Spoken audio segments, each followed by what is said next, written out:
We give all kinds of credence to what's unkind or what's dismissive or what's demeaning, and we don't give enough space to the kindness. And the reason I say there's a story about you in this was that when you and I met, and we hadn't spoken yet, but you were sitting next to me, and I was offering a thought, and a person in the group, a senior, well-established, well-known guy, cut me off and said, "Why is she here?" And you said to me, "Don't listen to him."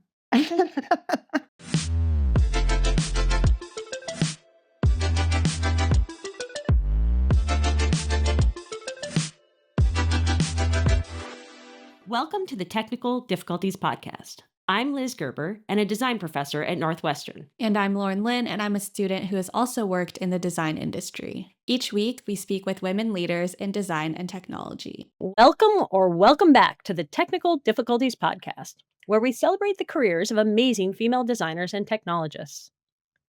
We had the pleasure of speaking with Arianne Miller, former managing director for the lab at the Office of Personnel Management during the summer of 2025. Since our conversation, Arianne's career had an amazing evolution, leading her to the role of managing director and co-founder of Civic Design Collaborative. We had the pleasure of reconnecting in the fall to discuss her new transition. With degrees in sociology and business, Arianne brings a deep cross-sector perspective to the table. Her journey spans federal agencies, nonprofits, and educational institutions, all driven by a passion for social entrepreneurship and community betterment. Get ready to be inspired by her thoughtful approach to leadership and learning. We can't wait to hear from you, Arianne. Thank you for joining us today. Thank you for having me. A warm-up question for you. What is your favorite/ideal way to start the morning? Ooh, I have a covered porch, and in DC, it's a screened-in porch, which is critical, and a porch swing. And really nothing makes me happier than first thing in the morning, a couple hours before the rest of my household is awake, sitting on the porch with a fresh cup of coffee and just staring at the green. Not my phone. Try not to stare at my phone. But yes, just being there, being in a quiet space and starting the day that way is really, really good. Oh, being present. Do you swing? A little Or bit. do you like to stay still? A little bit. Just a little bit. Just a little bit. Yeah. Yeah. Nothing crazy. Nothing crazy. No active swing. Okay. The next question, and interpret it as you like. What is your favorite creativity tool? Similarly, well, it's two very binary things. One is quiet, going for a walk without headphones, not listening to anything, not having an objective, just go for a walk, a nature bath, or your neighborhood, or whatever, and let your brain rest. I think that for me is a big one. But the reason I say there's two kind of binary ends to that is pairing that with a lot of time I'm having some pretty intense social interactions and gathering and bringing people together and around meals and just sort of general social time. So I really like to alternate between those sort of intense social interactions with lots of different people all sort of pinging off of each other and then creating quiet space to let my brain process. That works well for me. I love that. And it sounds like you need both of them. I do need both of them, but I didn't recognize or embrace that I needed the quiet part until later in life. That took me a while to recognize that part of my need. And now Yeah. Do you remember when it happened or why it happened? I don't I mean, a lot of it had to do with, I think, having kids and having that just extra level of overwhelm, especially when they're younger and they need all the things all the time. I realized I tipped past my threshold, and that's when I really had to have a different strategy than just more all the time. Sometimes I definitely needed less.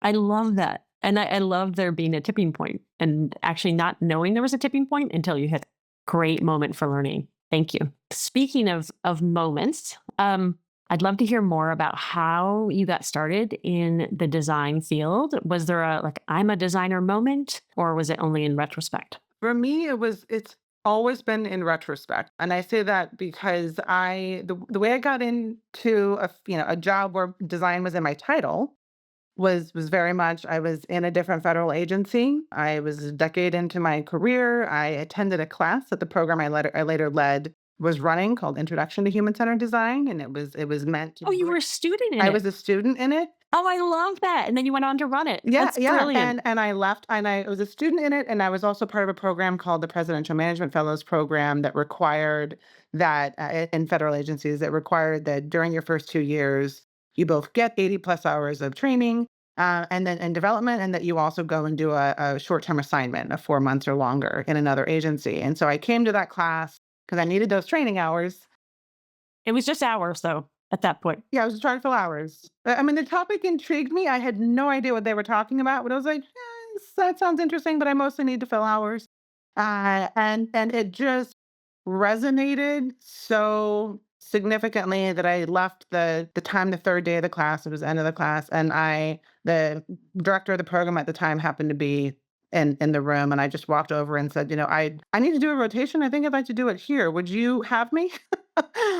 Awesome. Right, 3rd day. I love it. You knew. Yeah, I just said, "This is great. I wanna do this." And of course, I could offer my time to her for free, and at the time, the program was very new, and they were very happy to have extra support, although free support is not always, it's not always free.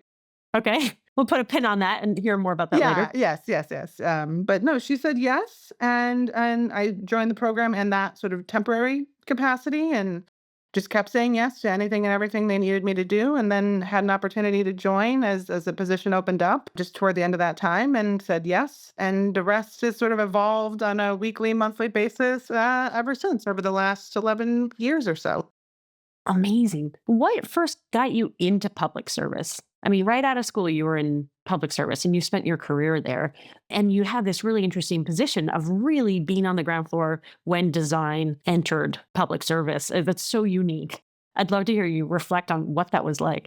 So I think 2 things that got me into public service. One was just listening to and following my own curiosity, what I was reacting to in terms of things I found interesting. And so professionally, the first job I had out of undergrad where I studied at Northwestern, I studied both sociology and business institutions, and I was in that area of study because came in as an pre-med orthopedic surgeon in the making. Like that's what I was going to do. And pretty quickly recognized that very little about that experience was really working for me and reflected what I really wanted as I came to understand what that would look like in the coming years. And so instead I just started taking the classes that resonated and that brought me into sociology and later into this business institutions program. And that really helped me. That took me into my senior thesis, where I was looking at a Chicago public high school and I was looking at the potential for discrepancy between the stated objectives of that high school, which was a military academy, and the actual implications for the students and the teachers that were part of that school. And so all Interesting. of it was just really seeing how complex and challenging and multi-layered the work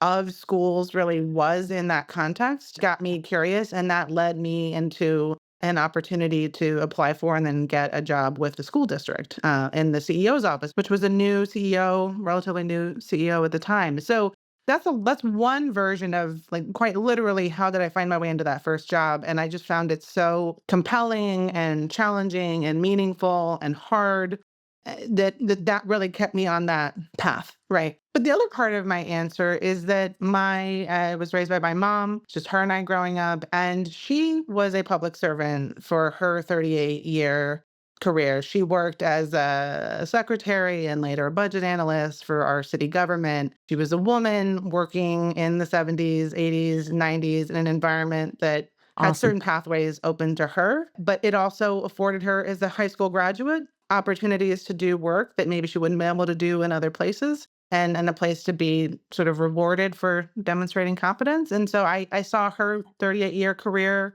with the city of Springfield, Illinois in various capacities. And I knew that was good, meaningful work that, I was interested in when that started to be a path that seemed like a possibility for me.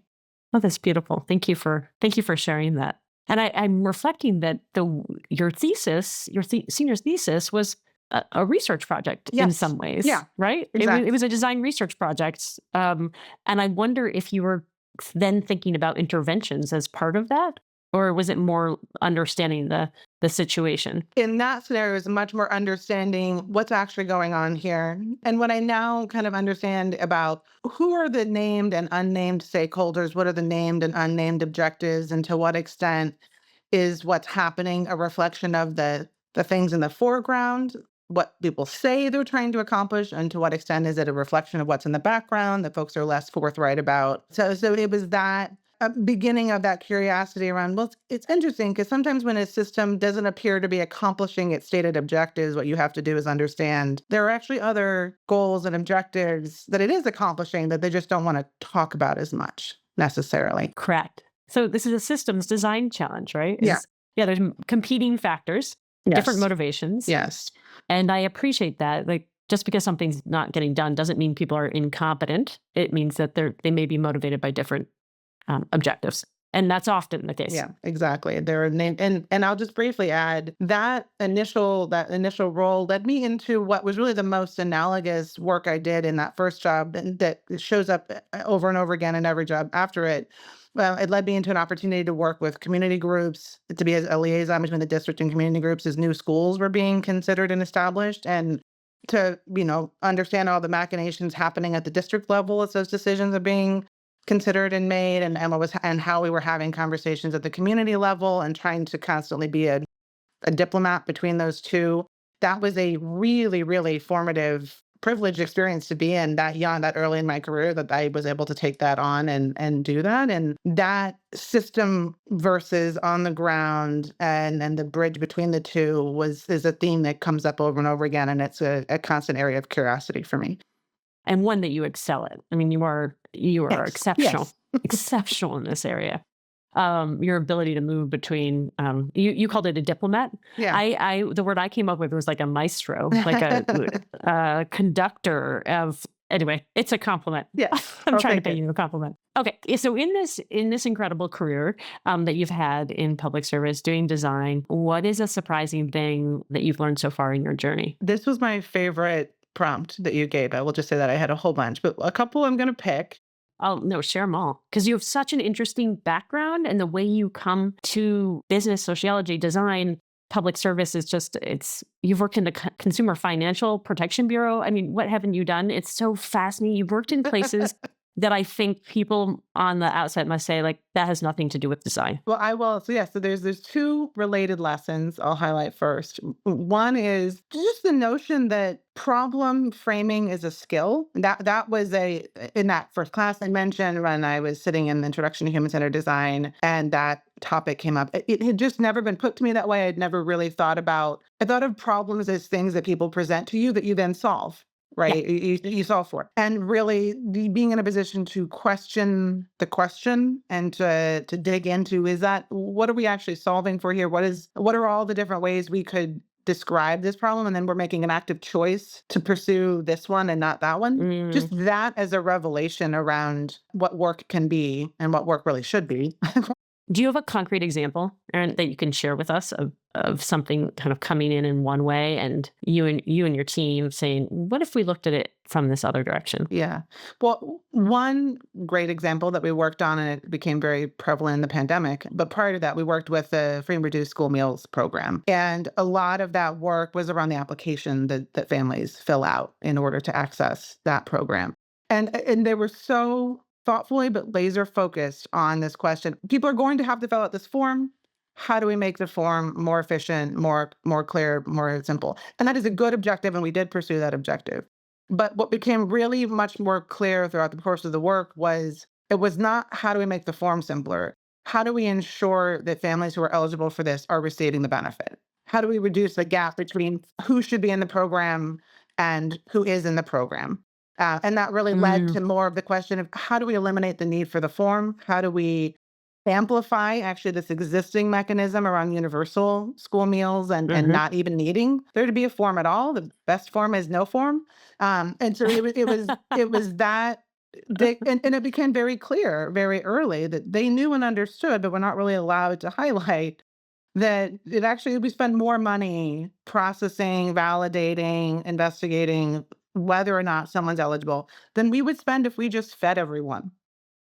Amazing. That lesson really, when the pandemic hit and schools had to make some pretty quick pivots, there was a significant pivot toward this idea of feed everyone, feed them inside of school, Right. feed them outside of school. That is the mission here. And Absolutely. something what wasn't possible before because of a framework around risk and the way that financial management was supposed to be done opened up, cracked open, and really a lot more became possible. And I am not suggesting that our work sort of made that possible, but it helped, right? It helped sort of really prime the system for, well, maybe the best thing is to not need this form at all. And how do we pursue that goal? I love that. I love that the best form is no Yeah. form. Really beautiful. I'm just thinking about forms, the number of forms I fill out over and over and over again. I think to myself, there's got to be a better way. But I know it exists that way because of Yeah.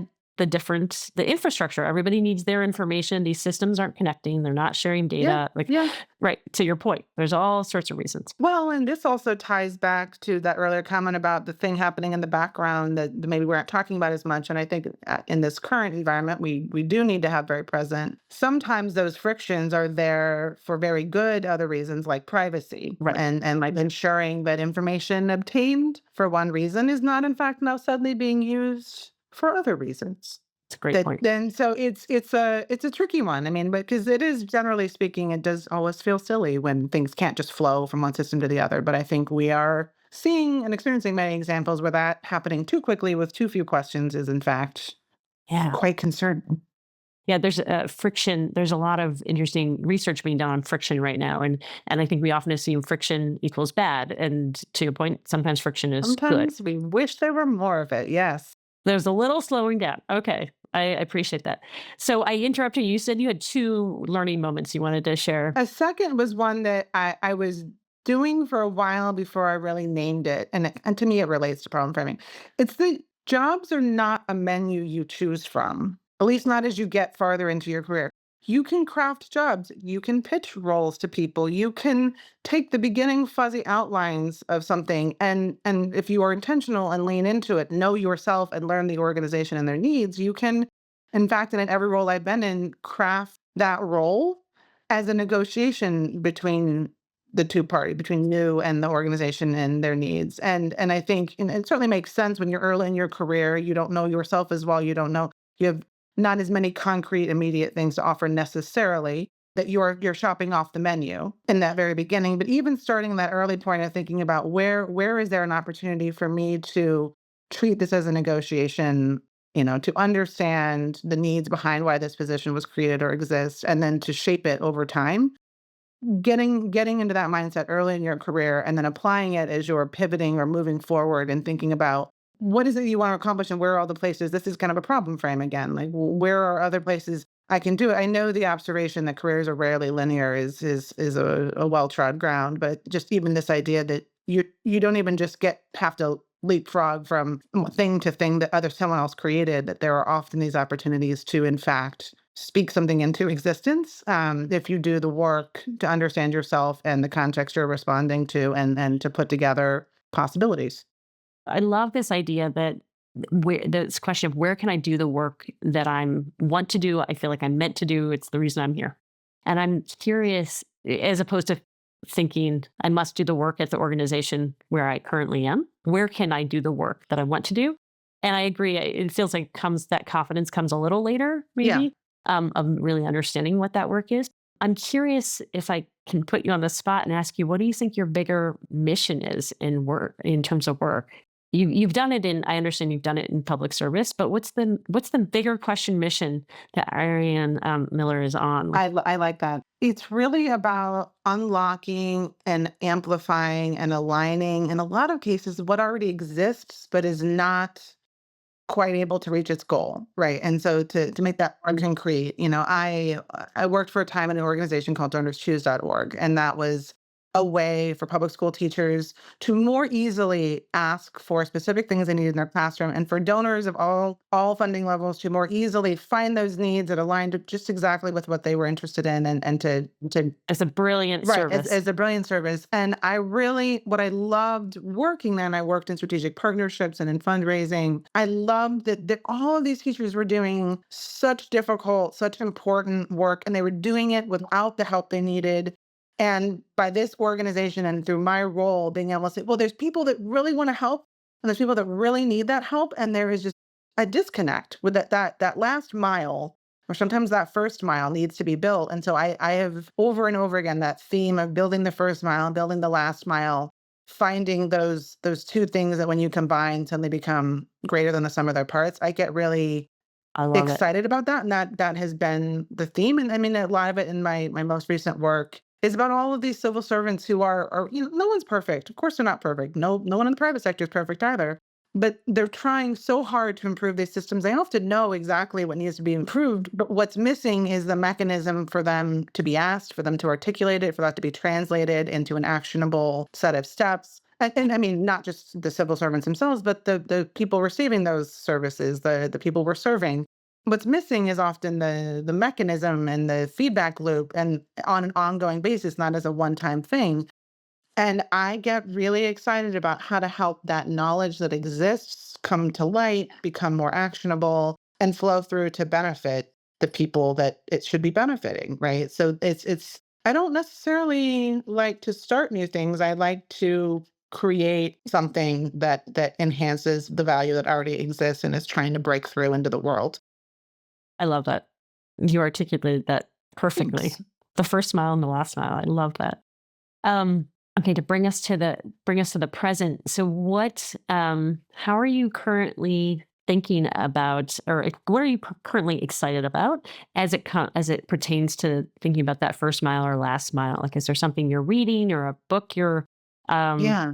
or a podcast you're listening to, or a recent experience that's kind of prompting you to think about that differently? Yeah.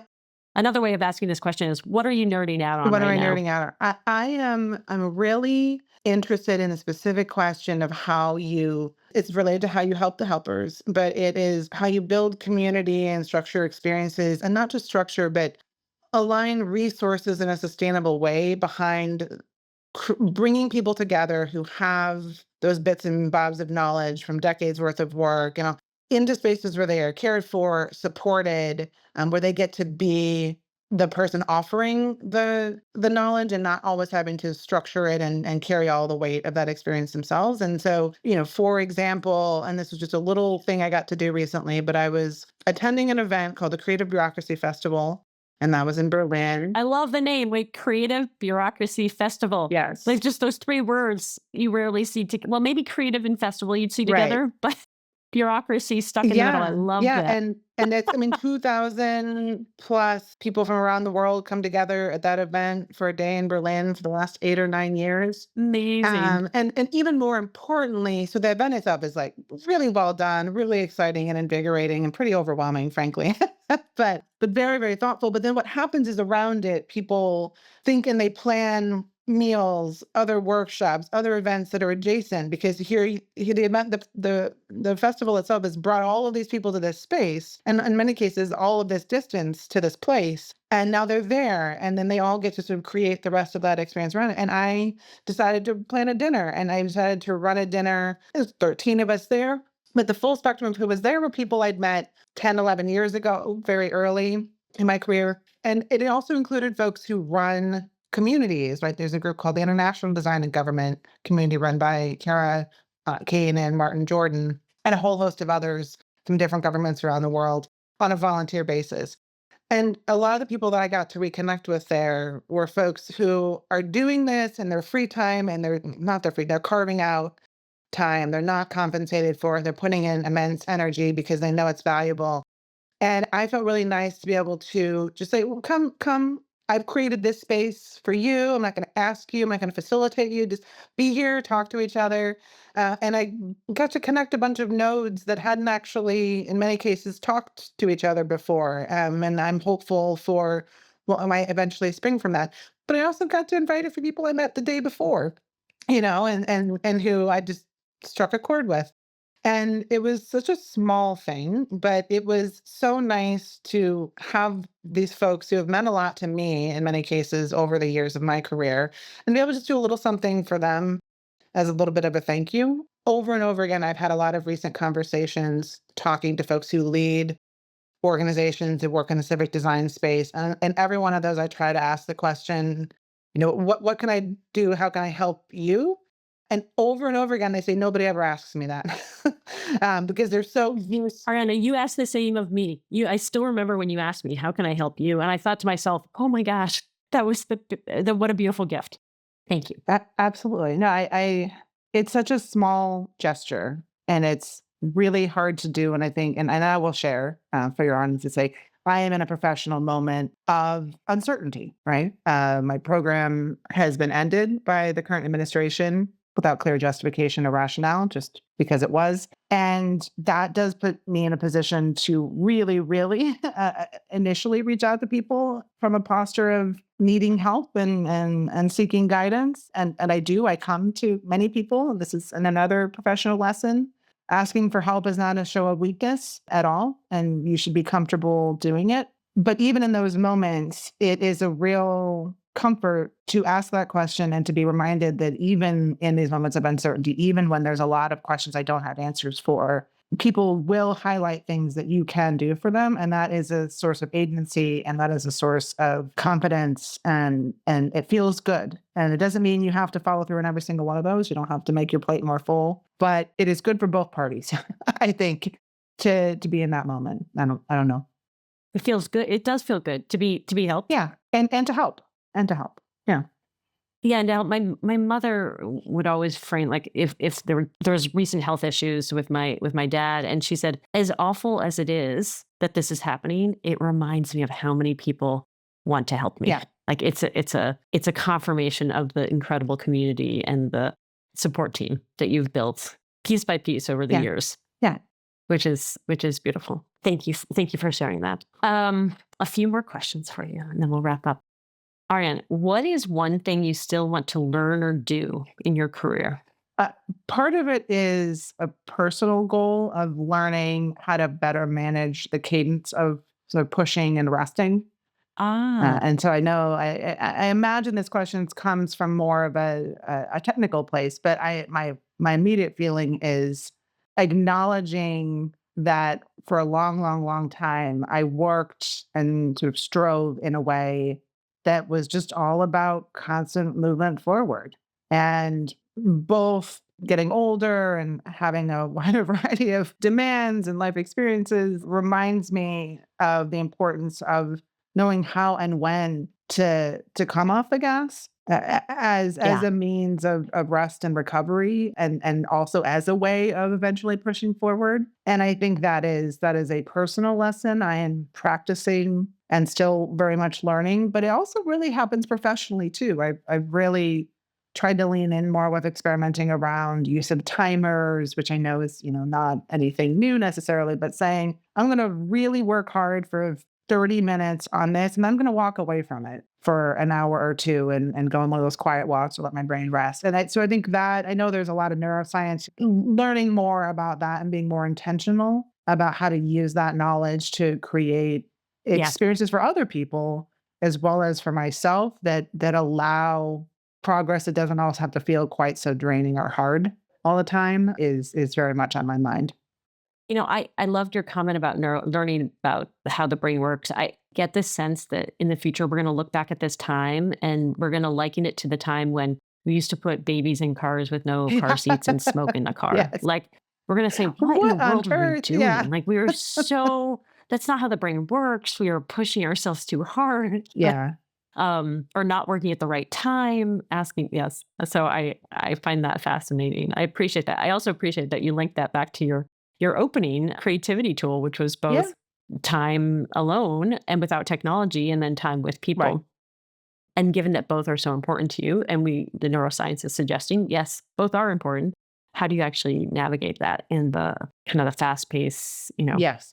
30-minute meeting schedule that we have, living by today? Yes. Yeah. Thank you for that. Our last question is around unexpected advice you have for those entering your field, and I think you really get to decide what field you want to offer or think about. Yes. Let me think on that for a moment. And it doesn't have to be unexpected advice; it can be expected advice. Looking at my notes about what I want to highlight. That's okay. Or there's another way I could ask this is, if someone wanted to follow in your footsteps, what's one thing they should do now to prepare? I mean, I think this shouldn't be unexpected but I see so many people coming into work and frankly into life in general without this recognition. The best advice I can give is to be really curious about what already is and what has been when you're entering a new situation. It Mm, it doesn't mean that that should anchor you all the time. It doesn't mean it should hold you back, but coming into situations without taking the time, at least some amount of time, and having a stated intention of knowing who's there, how did it get to be that way, what has been tried in the past, not because we can't try again, but if we understand what's been tried in the past and we can understand a bit about what the factors were that may or may not have allowed that to work, and then question whether or not those factors are the same or different now. Just that practice of phase zero, I think, in interactions of laying that baseline, of being respectful and intentional in the way that we start off new relationships, whether it's in a new job, even in a new friendship, in a new professional vein, a new organization, all of those, just having that moment of recognition that you know a lot and you're bringing a lot to the table, and that is why you are there, but also be as curious about other people as you would want them to be about you.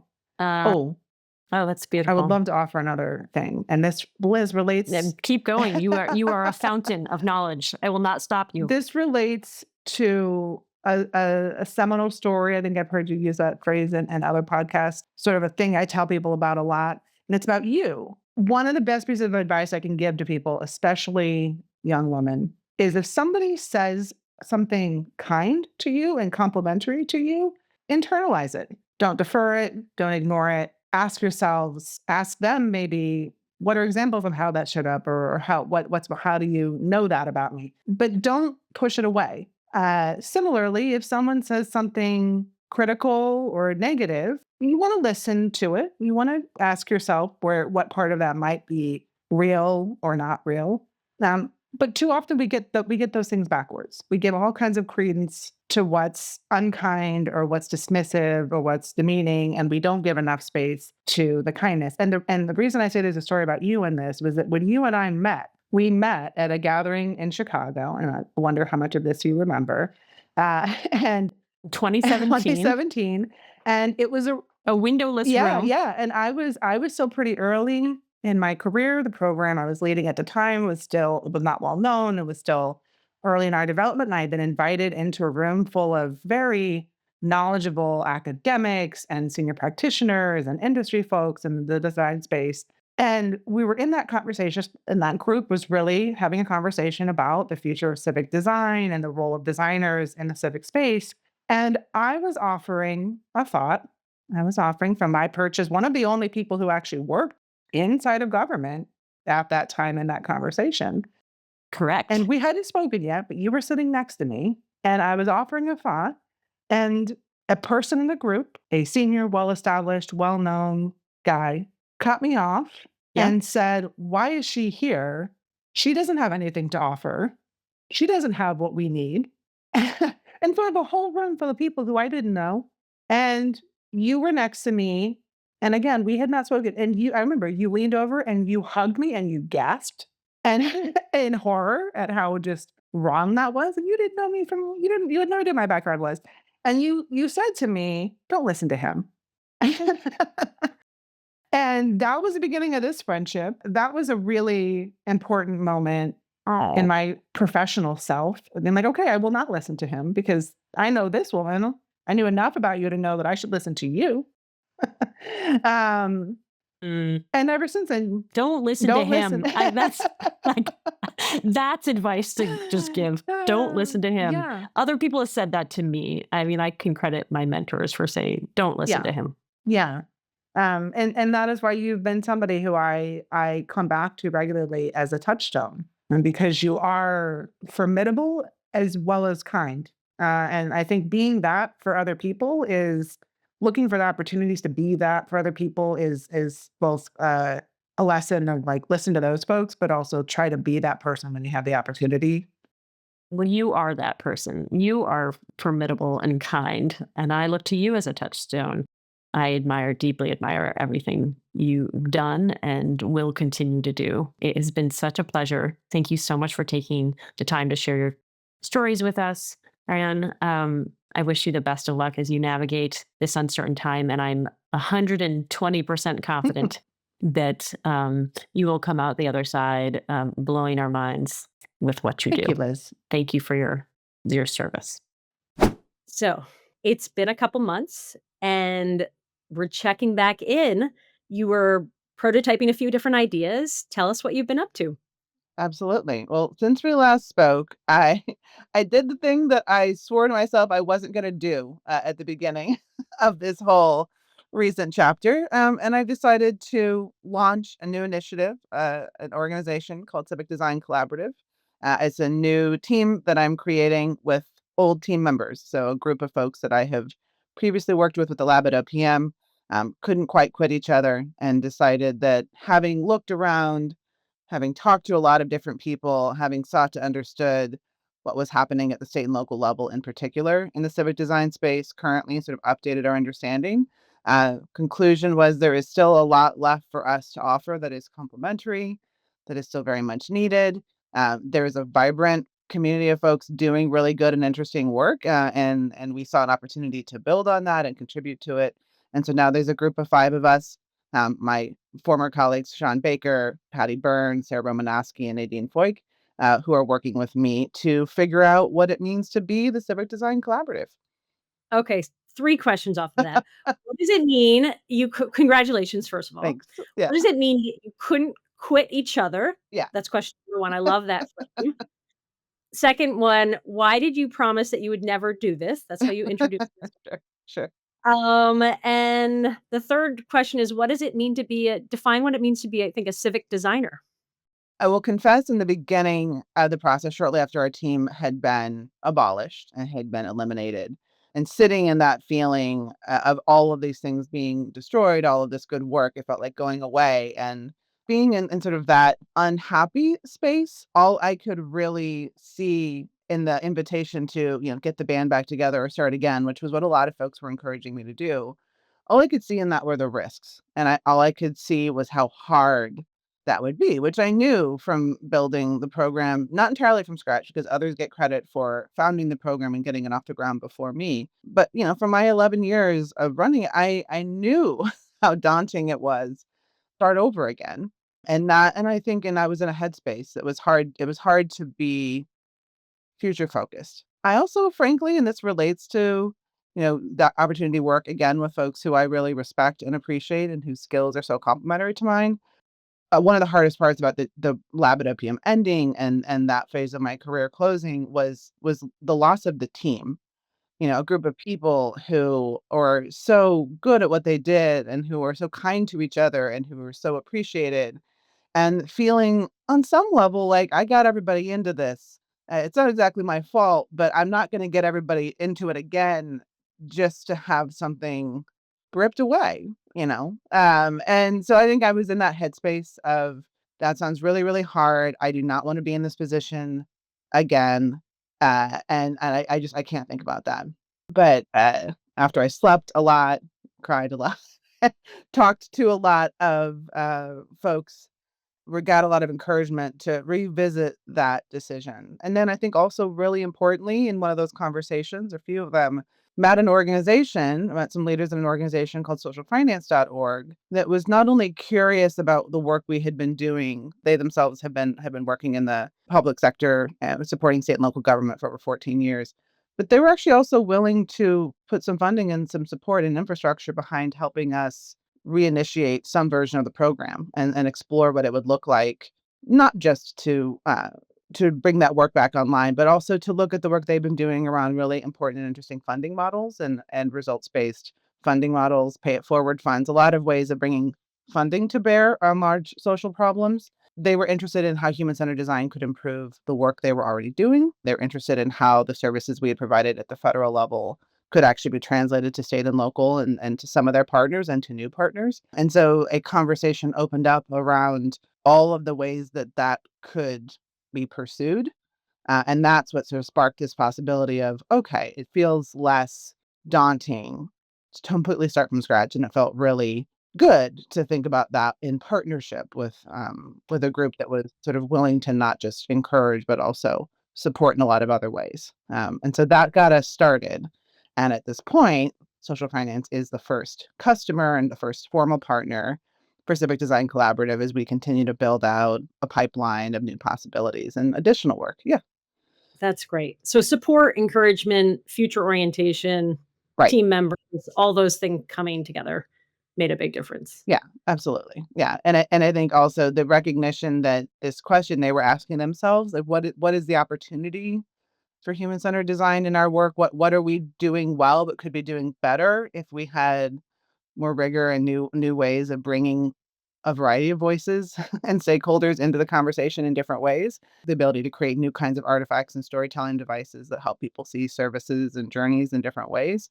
That was fundamentally the question we were helping every one of our federal partners work through. And so once I kind of zoomed back and saw, well, that's actually not any different than what we've been doing. That became a frame in which the invitation felt much more clear and viable.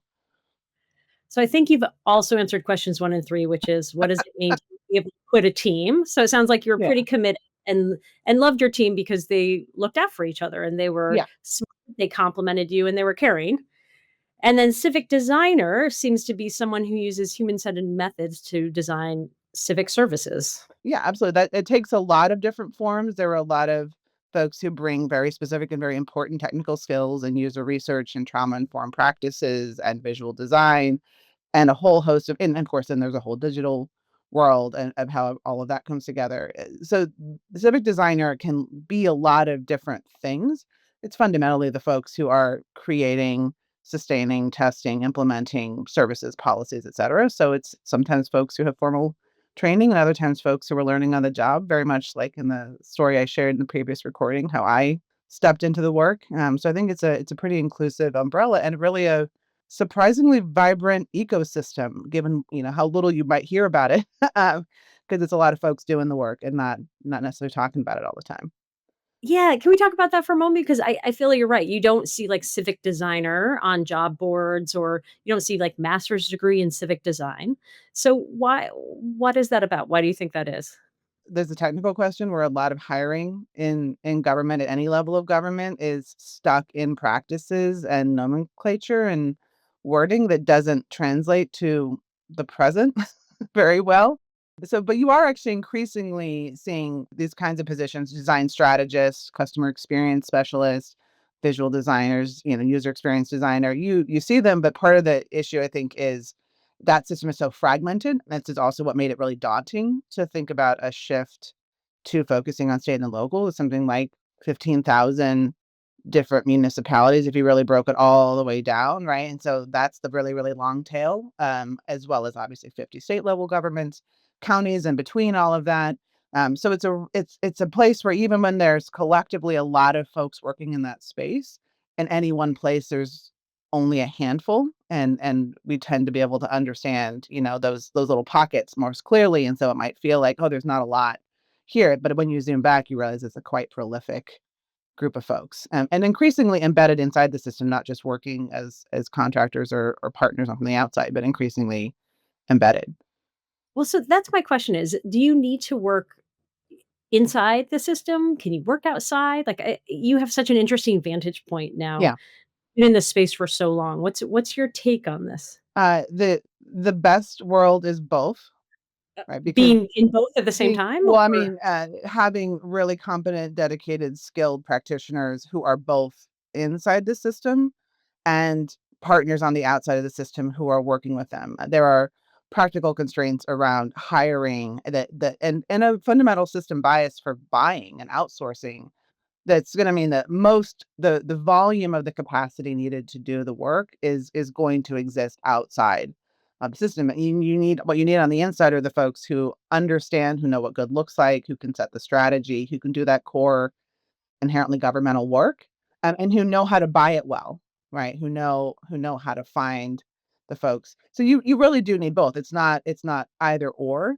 And I think it took me a little while to let go of everything I knew from my decade plus of working on the inside about how important it was and how much I felt like I could only do because I was on the inside, to embracing and acknowledging. I've always known and respected and appreciated so many folks who we're working in for-profit and nonprofit structures, as partners all over the country, and internationally, and try to see myself in that other space and think about how to translate what I've been doing into a new area and so find value in it. Okay, I have another question that maybe is gonna seem like coming out of, left field, but since we last talked, another huge, change that's been happening in my industry, and I'm curious how Yeah, you might see it happening in yours, is, AI is just coming into the classroom.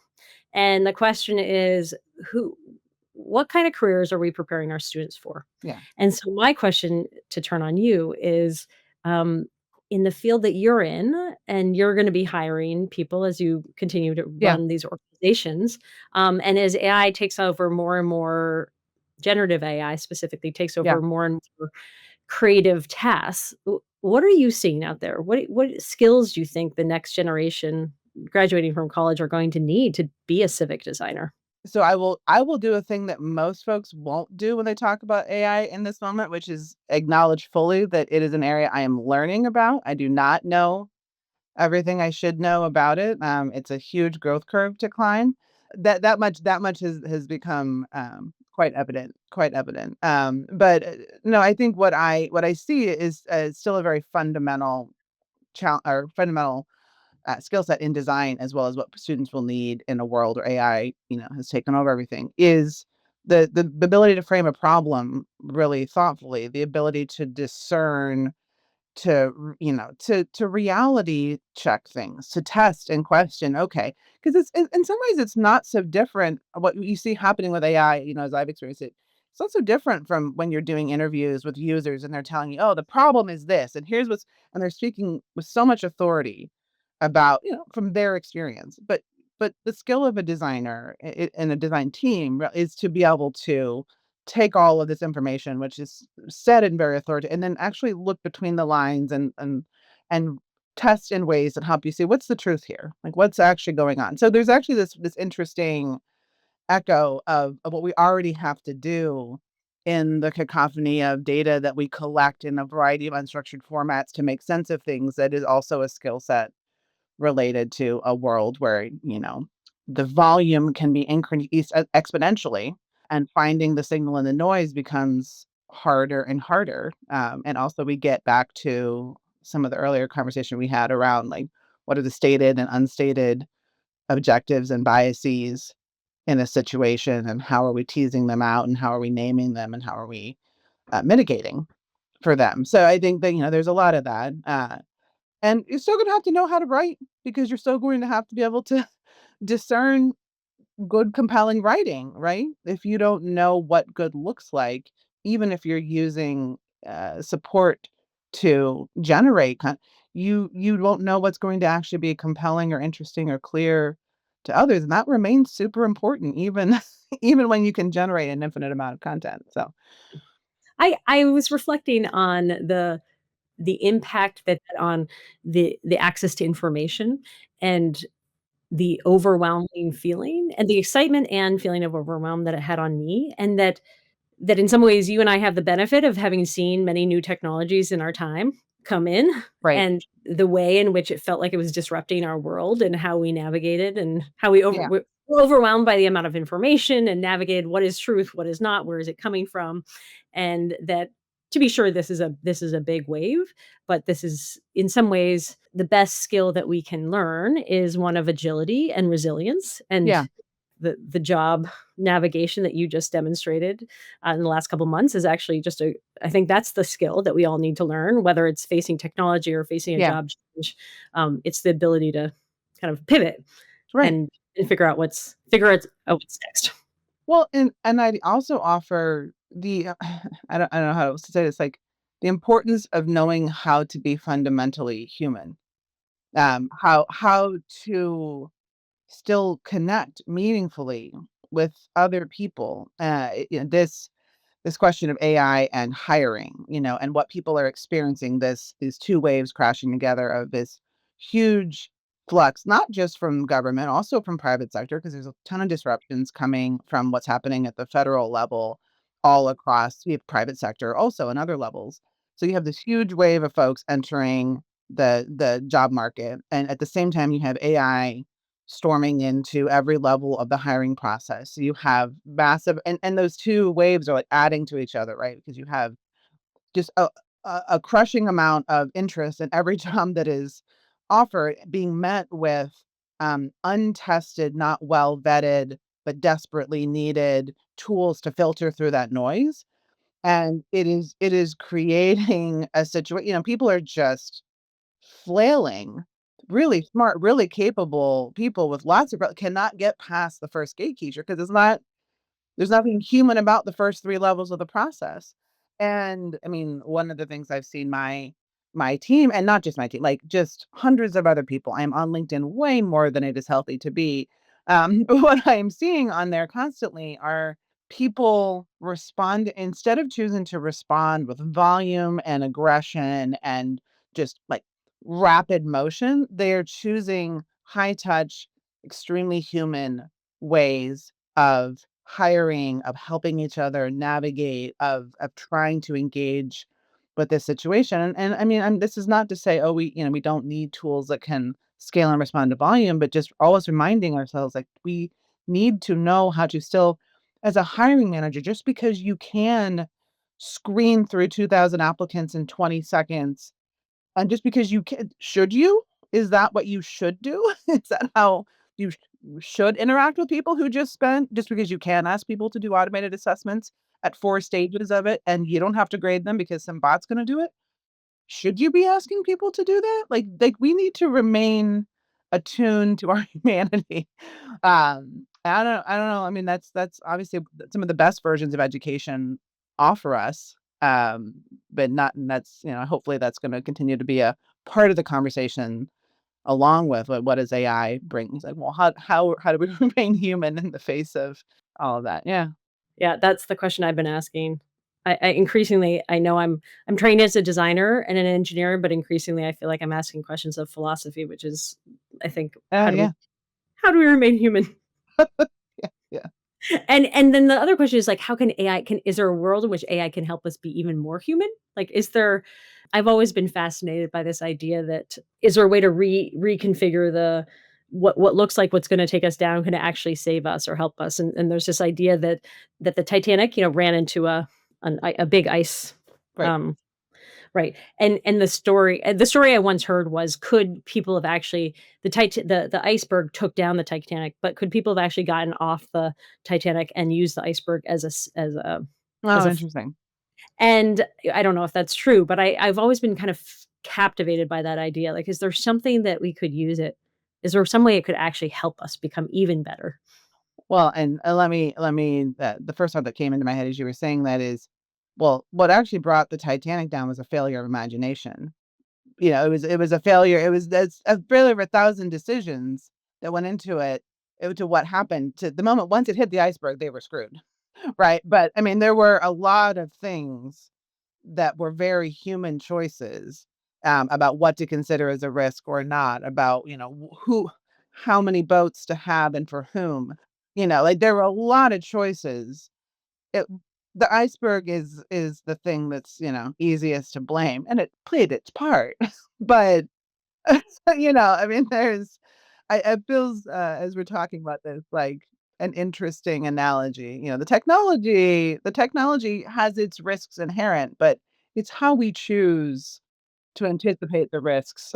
Oh, I like that, I like you that's very interesting, it's like all the things that led to it. Mm, I appreciate that. So let's look forward for a moment. You're a couple months in. What are you looking forward to in the next 6 months? And Yeah, the other question is, what kinda lessons are you taking from this pivot, should you happen to come into this kind of situation again? yeah, I hope not, but what w right. do you think you'll be able to take lessons and remember back to this? Yeah. Absolutely. I mean, a lot of it has what took me a while it took me a while to trust myself.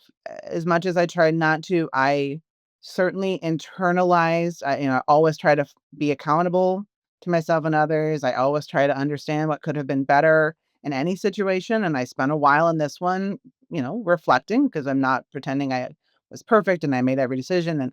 And it took me a while to just sort of circle around it from every possible angle and continue to arrive at the point where I'm like, no, it's not that my judgment is fundamentally flawed or I'm not capable of, doing I ran into, and I'm an iceberg. Yeah. Once the iceberg hit, we were screwed. Yeah.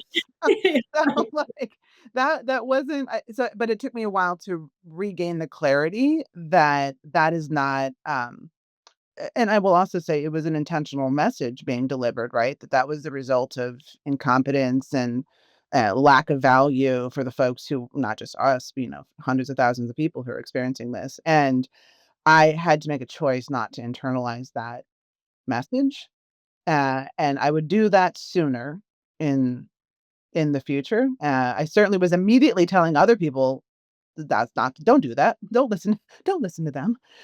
You know, but it took a minute to observe that for myself. And so what I am looking forward to, every now and then we have these moments where we'll decide, well, we need to update content on the website. I'm like, great, do it. Oh, it'd be nice if we had this other tool. I'm like, "Oh, is that $87? Yes, absolutely. Like, buy it." Those were not choices we could just make unilaterally on the ins there are all of these little things that were, in some cases, had important and useful frictions and, to evaluate the risk, and other times were just completely outsized and absurd relative to, like, the choice.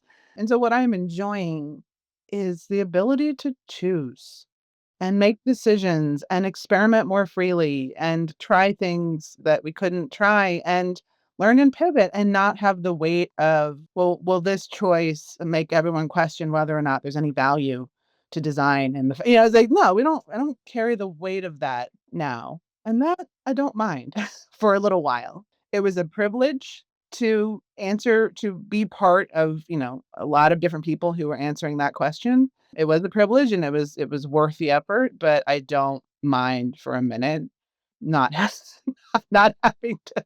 Yeah. And also I'm looking forward to the folks who are still in that, who are still living in that world, at any level of government. I look forward to pouring my energy back into helping them, helping them unlock that potential, helping them get over that hurdle they've seen and been trying to climb over, but couldn't. I mean, I look forward to the same things I looked forward to every day in my job before. I so respect that. Thank you. Thank you so much. Any final words of wisdom or advice that you have? I thank you for this forum and for holding up a mirror, not just for myself, for others to have a pause and a time to reflect. Because this might sound like narcissistic. I've listened to to the rough cut a bunch of times, and each time heard something that I forgot I said or, didn't was not conscious that I was thinking. And it's been incredibly helpful to surface that. And so thanks for the second bite at the apple. Come back and we'll see what else I learn about what I'm thinking, when I when I get to listen For back to all of it, us, but truly a yeah, gift. yeah. Thank you so much. Thanks for taking your time. Really appreciate it. Thank you, Liz. Take care. And thank you to our listeners for listening to the Technical Difficulties podcast, produced by the Center for Human Computer Interaction and Design and McCormick School of Engineering at Northwestern University. That was Arianne Miller, and you can find out more about her in the show notes. You can learn more about the show by going to technicaldifficultiespodcast.com. Drop us a note at technicaldifficultiesteam@gmail.com or leave us a review on your favorite podcast app.